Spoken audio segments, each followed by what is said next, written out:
Single dad saw a little girl searching trash on Christmas Eve.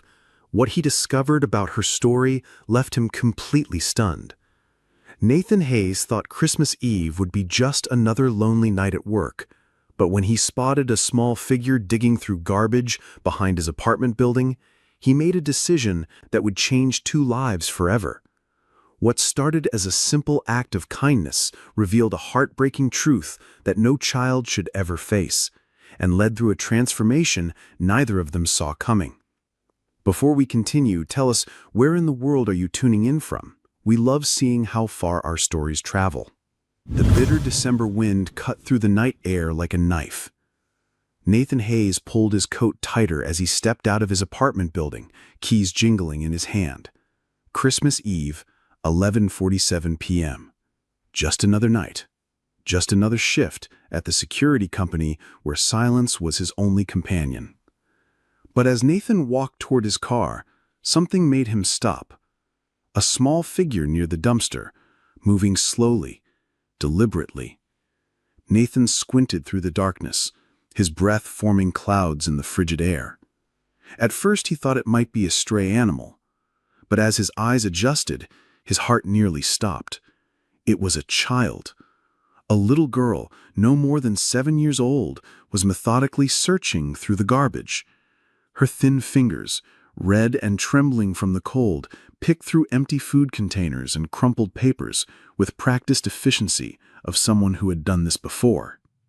Nathan's feet moved before his mind could process what he was seeing. "Hey there," he called softly, not wanting to startle her. The girl's head snapped up, her wide brown eyes filled with terror. She clutched a partially eaten sandwich against her chest, ready to run. "It's okay," Nathan said, raising his hand slowly. "I'm not going to hurt you." The girl remained frozen, studying his face with the wariness of someone much older than her years.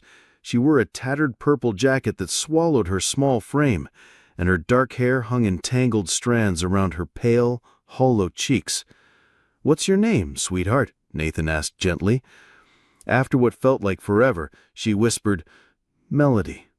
Melody," Nathan repeated, taking a careful step closer.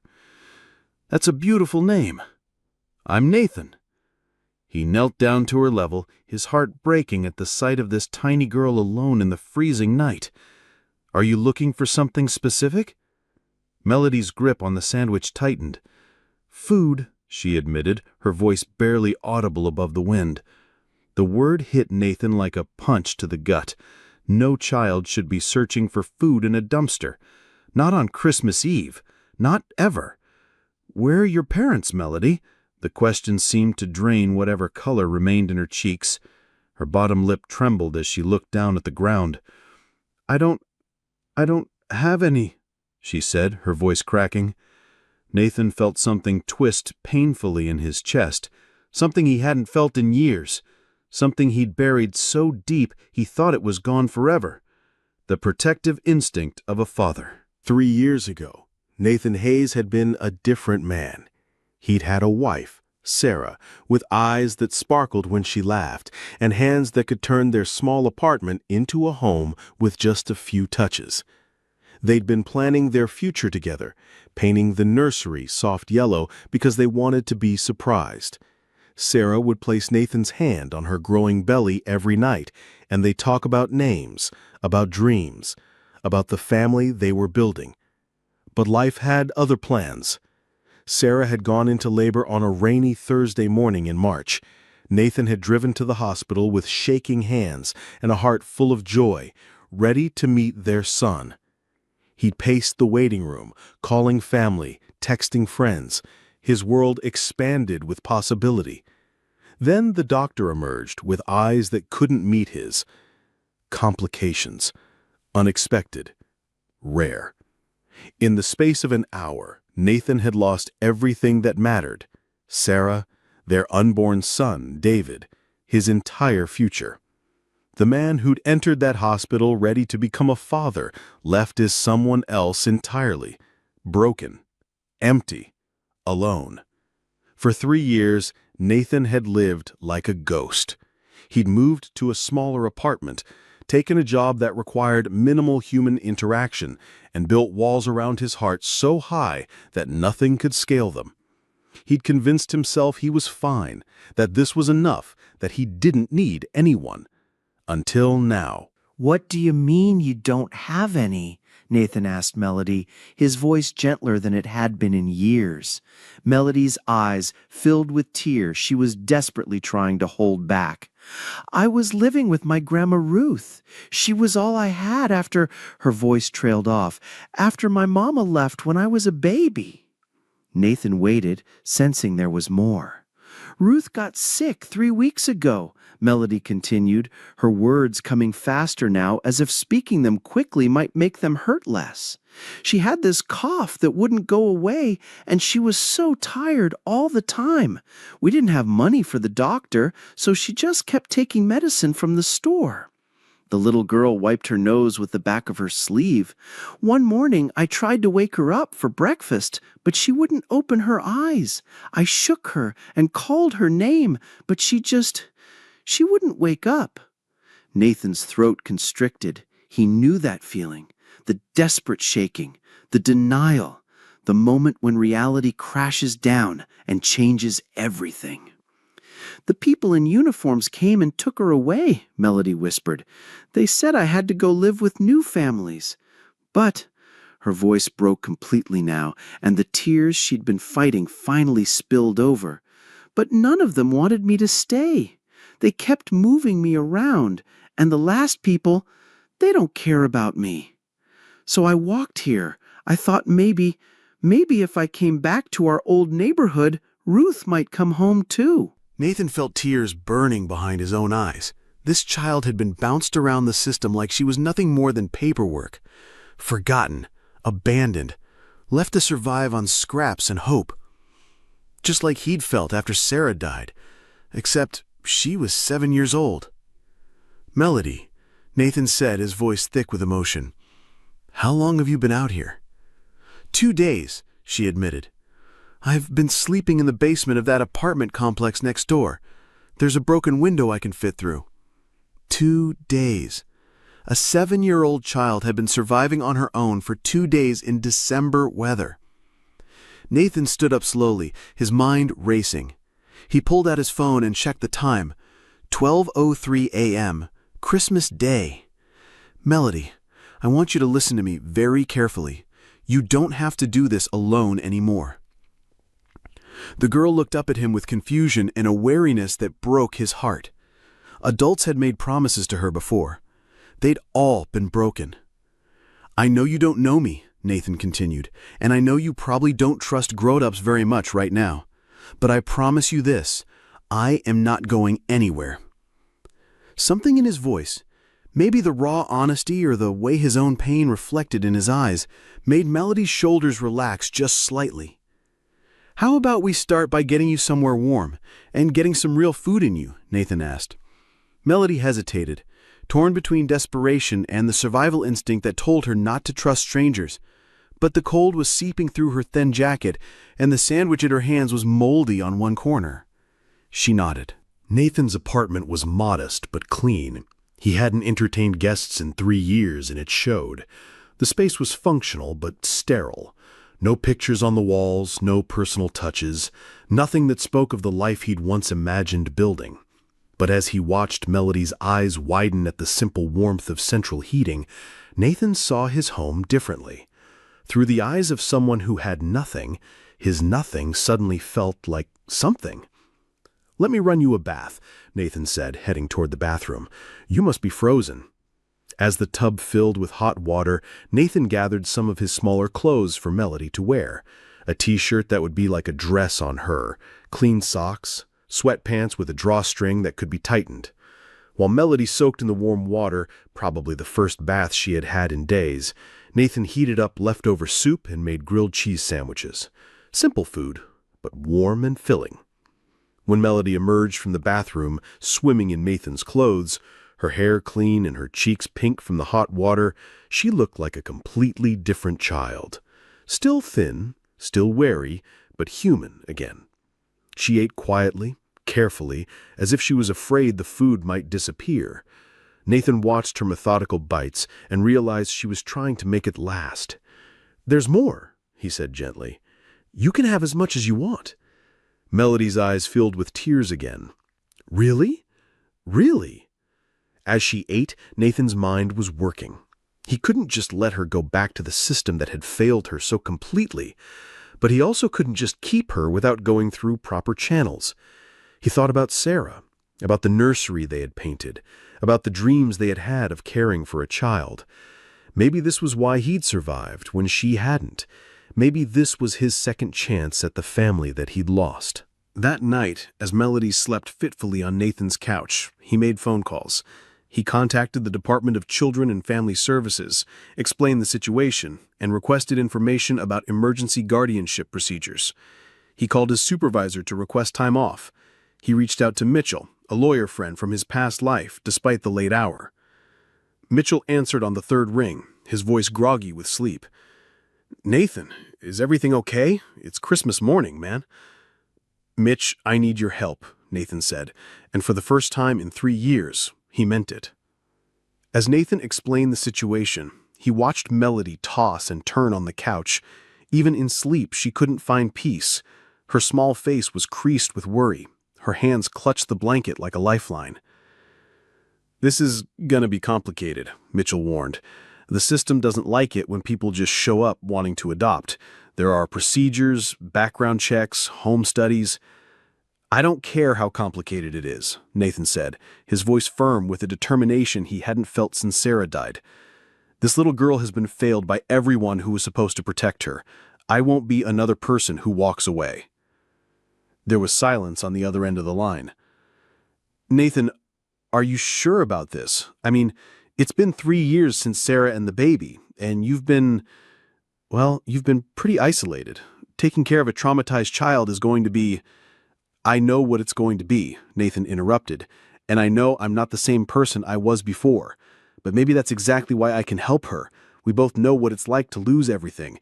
We both know what it's like to be alone." When Nathan hung up the phone, he found Melody standing in the doorway, tears streaming down her face. "You're still here," she whispered, as if she couldn't quite believe it. "Of course I'm still here," Nathan said, kneeling down to her level.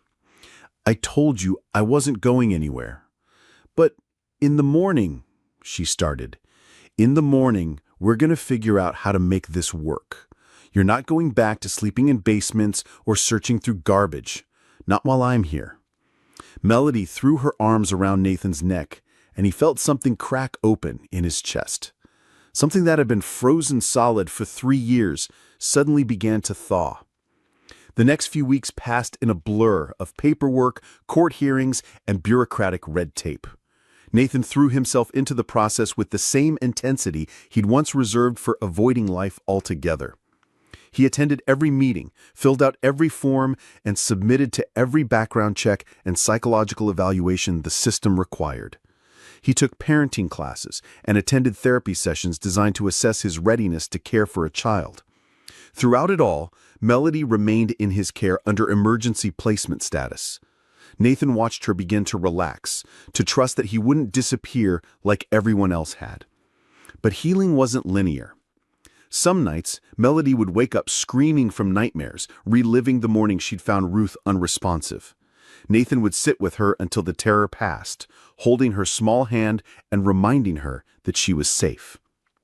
Other times, she would hoard food in her room, terrified that it would be taken away.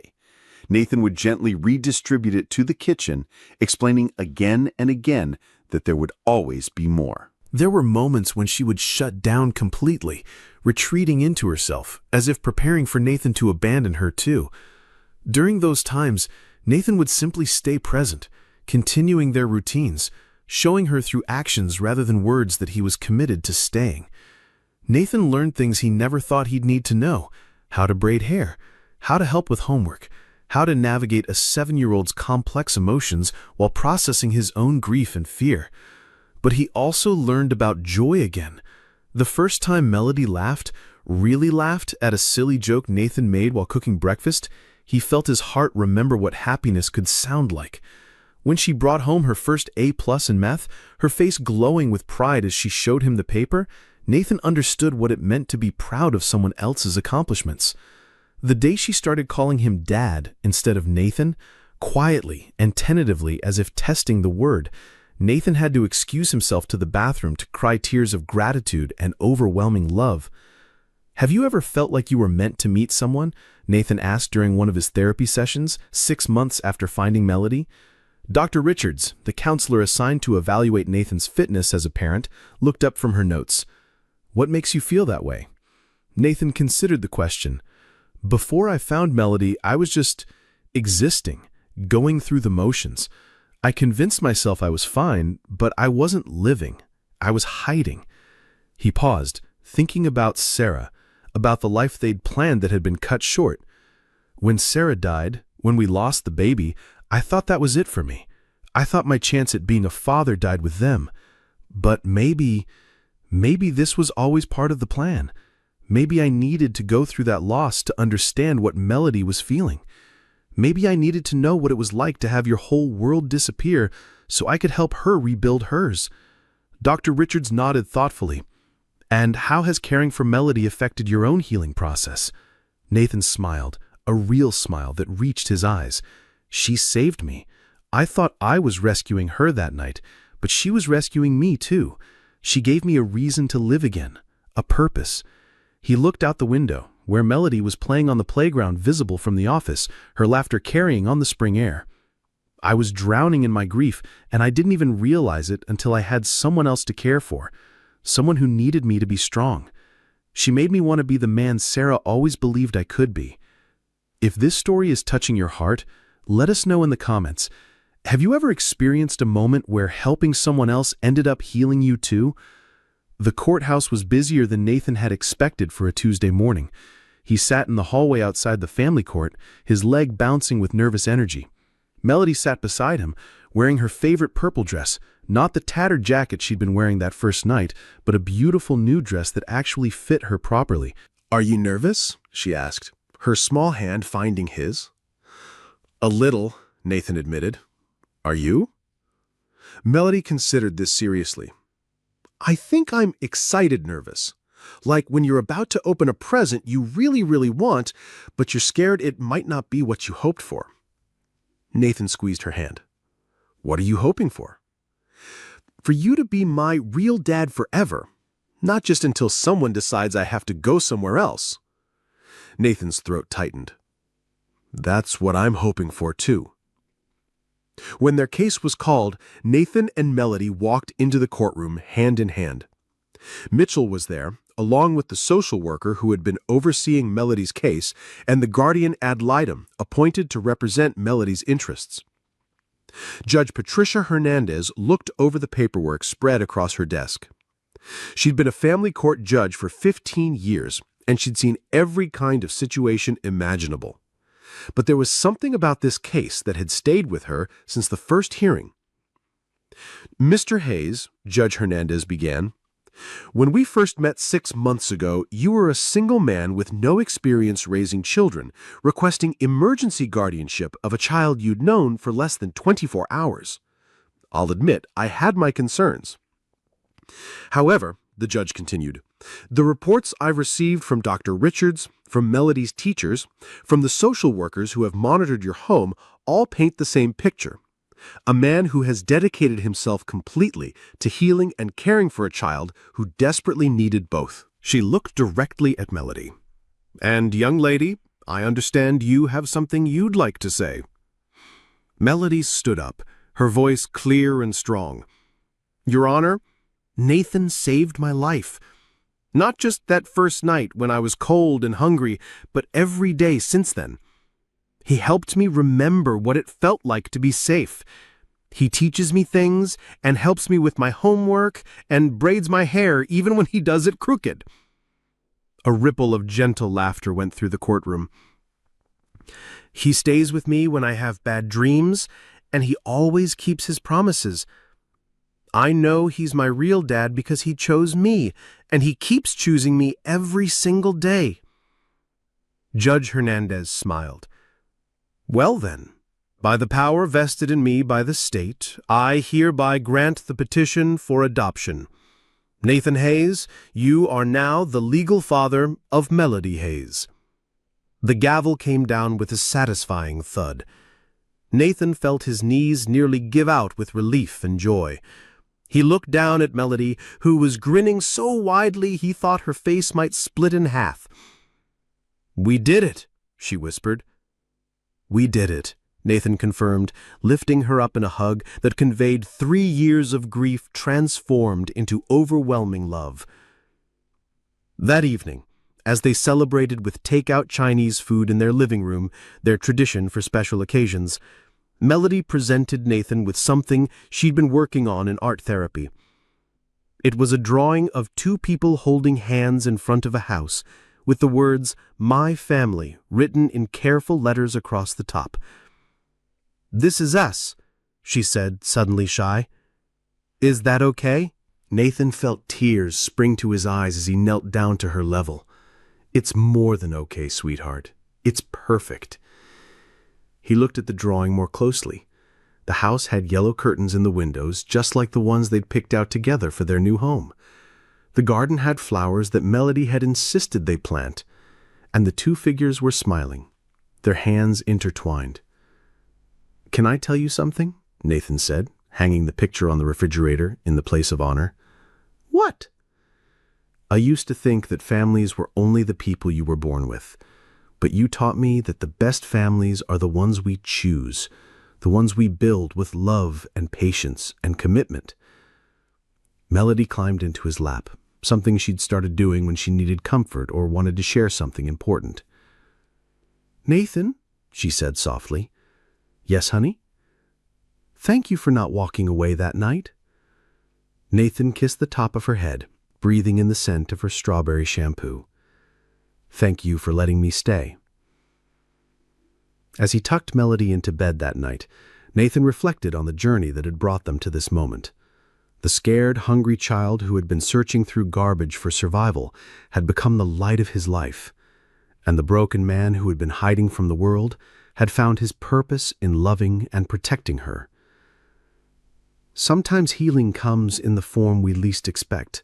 Sometimes the family we need isn't the one we planned, but the one that chooses us when we need it most. Stories like this remind us that family isn't just about blood. It's about love, choice, and commitment. If you believe in the power of compassion to change lives, please consider subscribing to hear more stories that matter. Nathan had never been much of a believer in fate or destiny. After Sarah's death, he'd stopped believing in much of anything. But as he watched Melody sleep peacefully in her own bed, in their home, surrounded by the security of knowing she belonged somewhere, he couldn't help but think that maybe, just maybe, everything had happened exactly as it was supposed to. 2 broken people had found each other on the coldest, loneliest night of the year, and in choosing to care for each other, they had created something neither had thought possible, a family built not on shared genetics, but on shared understanding of loss and the healing power of unconditional love. The man who had lost his wife and unborn son had found new purpose in protecting and raising a daughter who needed him. The little girl who had lost everyone she'd ever loved had found a father who would move heaven and earth to make sure she never felt abandoned again. In finding each other that Christmas Eve, Nathan and Melody had discovered what family really means. Not the people you're born to, but the people who choose to love you, fight for you, and stay with you no matter what storms life brings. Sometimes the most profound transformations begin with the smallest acts of kindness. A decision to stop instead of walking past. A willingness to open your heart when you thought it was permanently closed. The courage to let someone else's need change your entire life's direction. And sometimes, when you think you're saving someone else, you discover that they were actually saving you. Nathan Hayes had stepped out of his apartment building that Christmas Eve thinking he was heading to another lonely night of work. Instead, he'd found his daughter, his purpose, his second chance at the love he thought he'd lost forever. And Melody had found her father, not the one who had abandoned her before she was born, but the one who saw her at her most desperate moment and decided She was worth saving, worth choosing, worth loving for the rest of his life. In the end, that's all any of us really want. To be seen, chosen, and loved unconditionally. To belong somewhere. To matter to someone. To know that if we disappeared tomorrow, there would be someone who would search for us, who would fight for us, who would never give up on us. Nathan and Melody had given that gift to each other, and in doing so, they had created something beautiful from something broken. They had built a family from the ashes of loss and the foundation of love. That's the stunning truth that left Nathan speechless that Christmas Eve. Sometimes the family you need most is the one you never saw coming. Sometimes love finds you in the most unexpected places, wearing the most unexpected face, at the moment when you least expect it, but need it most. And sometimes, the best Christmas gift isn't wrapped in paper and tied with a bow.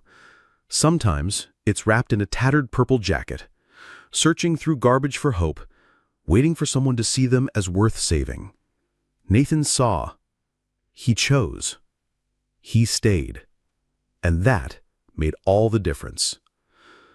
Friends, if this story touched your heart the way it touched mine, if it reminded you of the power we all have to change someone's life with a simple act of kindness, please don't just watch and walk away.